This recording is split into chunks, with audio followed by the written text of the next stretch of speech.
कि कांग्रेस जाएगी तब बीजेपी आएगी और बीजेपी जाएगी तो बीएसपी आएगी, यानी हमारा बारी आने वाला है, अब हमारा नंबर है, कोई ताकत नहीं रोक सकता है। अब कांग्रेस की करतूत के लोग देख चुका है, बीजेपी के करतूत जुल्म जाति अत्याचार को लोग देख चुका है, अब सारा पर्दा खुल चुका है। अब क्या पर्दा, अब तो हम माननीय सर्वोच्च न्यायालय ने भी पर्दा खोल के रख दिया है। इलेक्ट्रॉन बाउंड का मामला, आप लोग मात्र एक बहुजन समाज पार्टी है जो किसी कॉरपोरेट और किसी उद्योगपति, किसी धन्ना सेठों के पैसे से नहीं, बल्कि हमारा बहुजन समाज के खून पसीने से ये बहुजन समाज पार्टी आज देश के तीसरे नंबर की राष्ट्रीय पार्टी बनी है। जब हम तीसरे नंबर के बन गए हैं तो एक नंबर भी हम ही बनेंगे, कोई नहीं रोक पाएगा।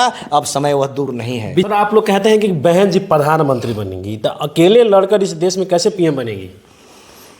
आदरणीय बहन जी अकेले नहीं है, पूरे देश में हमारा पार्टी का संगठन है, पूरे देश में हमारा पार्टी का मूवमेंट है।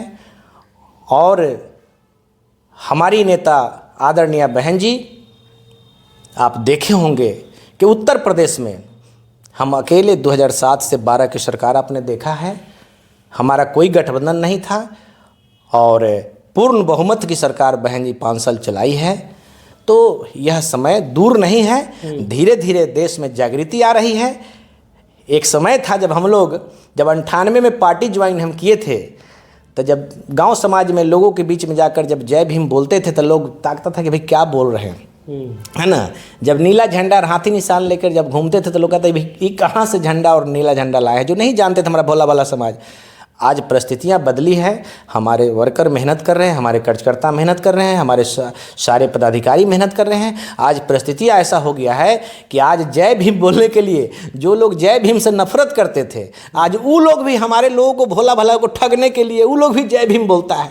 वो लोग भी जब हम लोग गाँव में जाते हैं तो जो बाबा साहेब से नफरत करने वाले लोग थे, जो बहुजन समाज पार्टी के नाम सुनना पसंद नहीं करते थे, वो भी कहता अध्यक्ष जी जय भीम। तो ये तो परिवर्तन हुआ है ना।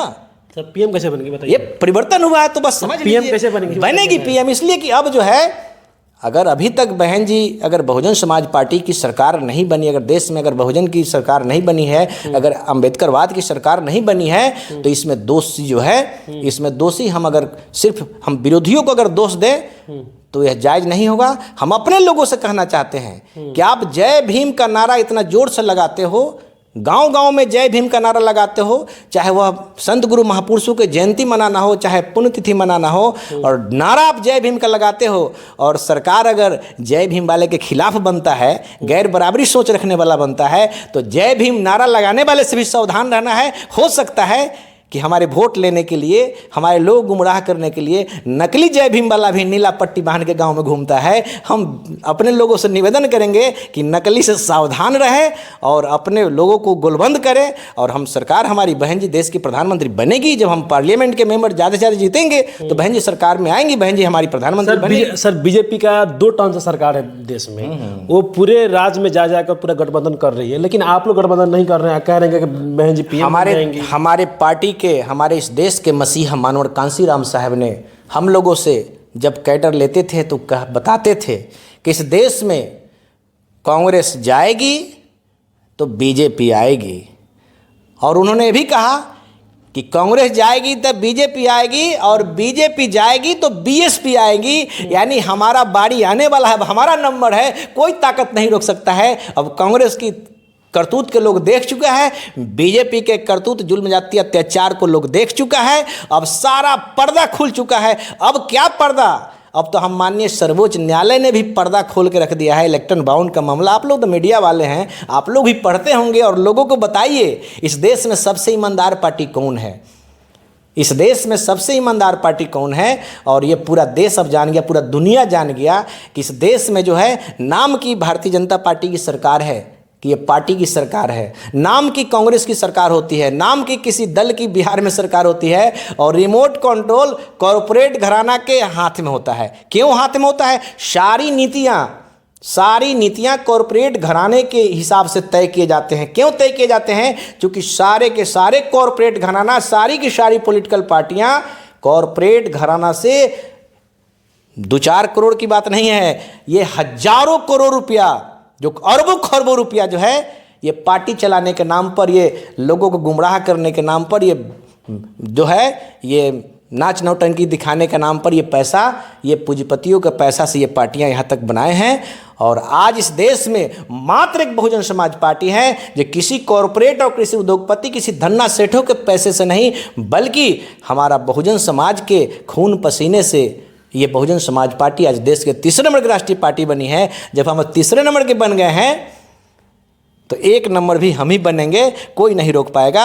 अब समय वह दूर नहीं है। बीजेपी वाले और मोदी जी कह रहे हैं कि अब की बार 400 का पार।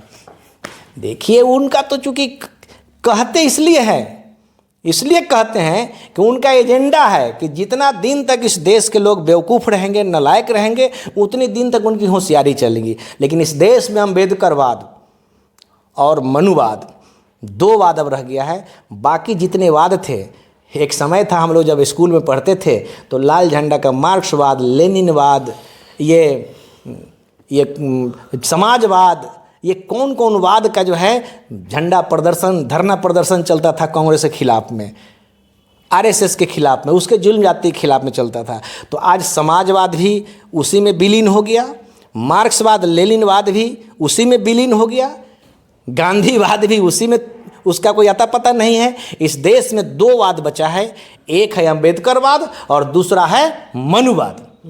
इस देश में अब दो वाद चल रहा है, एक तरफ अम्बेडकरवाद जिसके नेता, जिस मूवमेंट की नेता आदरणीय बहन कुमारी मायावती जी है, और एक है मनुवाद जिसका जो है अगुवाई जो है मोहन भागवत करते हैं। फैसला लेना आपको है कि अम्बेडकरवाद के साथ रहना है कि मनुवाद के साथ रहना है। क्योंकि अम्बेडकरवाद में सबका सम्मान होगा, मानवता रूपी समाज बनेगा, संत गुरु महापुरुषों के विचार का भारत बनेगा, और मनुवाद में गैर बराबरी को बढ़ावा दिया जाएगा।